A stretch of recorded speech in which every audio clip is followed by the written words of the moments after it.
Hello, my name is Simon.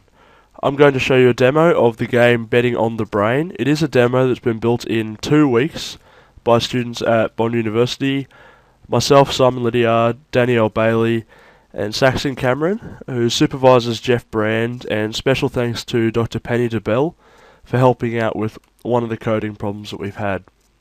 So I'm going to go here and just take you through the game really quick. So first of all, you're presented with the menu screen. Obviously quit will take you out of the game. So I'm going to hit play. We've got the nice fade in and loading screen on all of it.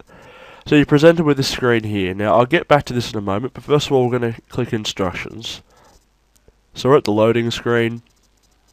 Now the instructions here tell you pretty much everything you need to know about playing the game. So I'm going to click through these instructions here. It just tells you how it works and what you need to do. So I'm going to hit play, and it will take us back to the betting screen because, as the name suggests, you do need to place a bet as to how you will go in the game. So the 3 bets we have is I'll bet to come first, I'll bet to place, or I'll bet to finish. Bet to finish guarantees you'll get some kind of bonus at the end no matter where you come. Betting to place, obviously first, second or third, betting on first, coming first. Now I'm going to bet to place. And obviously these tracks are locked. We only had 2 weeks, so we only do have 1 level in. But this demo should give the feel of the game and how it would work on an iPod device. So I'm going to go ahead and play. As you can see, the nice loading screen comes in. And here's the game. So we've got the count in, 3, 2, 1, go. The game starts. The horses start running on the track. So straight away I'll point out we've got the pause button up the top, so you can pause the game at any time. You can either resume, which just takes you back to the game, or you can hit selection to go back to the betting screen, or menu to go to the main menu. Now that does also have the option, it makes sure that that's what you want to do essentially. So I'm going to go no because I'm going to keep playing the game. Notice down the bottom here we have the questions, and you always start on the easiest true or false question. So if I say choose answer, it will give me the true or false options. So I'll see the question again because I couldn't remember what it was. So here, if I answer a question, it will tell you how you went in the question, first of all. It will spawn a new question, and the track will change colour to signify the difficulty of the question you just answer. Blue being true or false, which is easy, orange being multiple choice, and purple being the harder multiple choice questions. So what this essentially does is, selects from a random selection of questions. In this case, we've only been given 5 for each set, so you might see some repetition because there aren't that many questions in the set. So altercation is sense of taste, which is false. But as you can see, when you answer a question, your horse, which is always positioned at the front, so you know where you're sitting, will move, as well as these other AI horses, or essentially computer-based opponents. So what you can do is press this arrow at the top to change the difficulty of the question you're going to have. So if I go up to the very hardest questions, I can't go any further than that. They're the hardest questions I can get, so it's crossed out. So orange signifies the medium level questions, and purple signifies the hardest questions.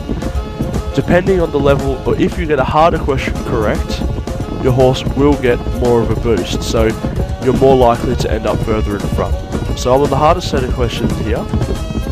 If I answer that, my horse will get a bit more of a boost, and I'll do progressively better in the race.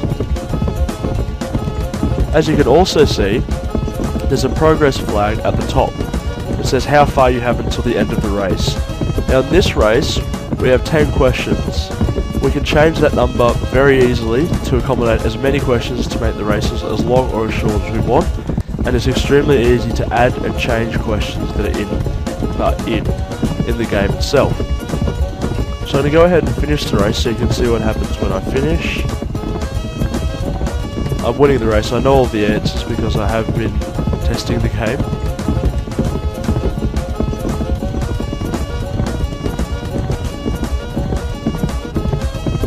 The music and the horse trot is something we put in just to fill the spot.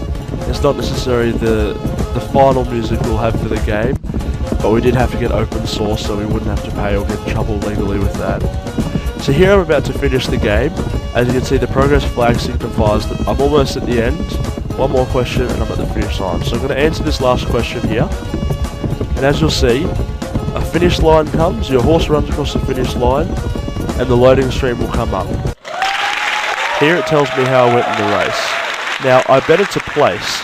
Because I did place first, second or third, in this case I got first, I got a plus 75 bonus. If I bet to come first and I did come first, I would have got a larger bonus. If my bet was wrong, however, I would have got a negative bonus, so I wouldn't have done as well. But from here you can go next track, which will take us back to the bet, or to the menu screen. So if I go to next track, it will load once more, and we're back at the start where we can choose our bet. Then we can play the game, and the game will load as it did before. So here it will count us in, and the race will start. So we can have as many questions as we want in each of these sections, and we can also vary the questions based on what track you're on. So you may have a set of questions for each chapter of a textbook, you may have a set of questions for a certain book. So this game can be easily adapted across a number of different books, and it will require not very much, we wouldn't have to change much essentially. So I'm going to go ahead and just go back to the menu here. So that is betting on the brain, and we're giving it to you on an iPod Touch. This here is just built for a web player essentially, so right now I'm playing it based off a website. But it's the exact same game that you'll have on the iPod Touch as well. I hope you enjoyed it. This is made by students from Bond University once more for Pearson Higher Education, and that is betting on the brain.